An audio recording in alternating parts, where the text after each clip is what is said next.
Hi! In front of me is Google Pixel Fold, and today I would like to show you how you can switch on or off app notifications.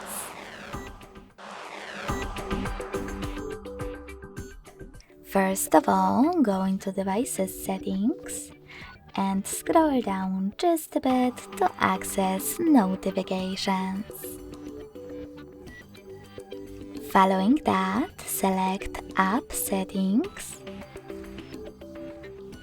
Click on Most Recent located under App Notifications and select the best option for you. I will go with Most Frequent.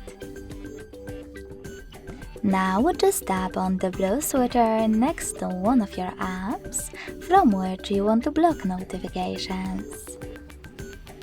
You can switch them back on the same way.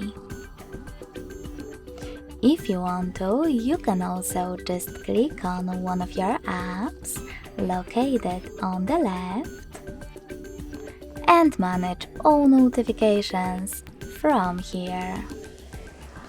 Thanks so much for watching. If you enjoyed this video, don't forget to leave a like, comment and subscribe. Bye!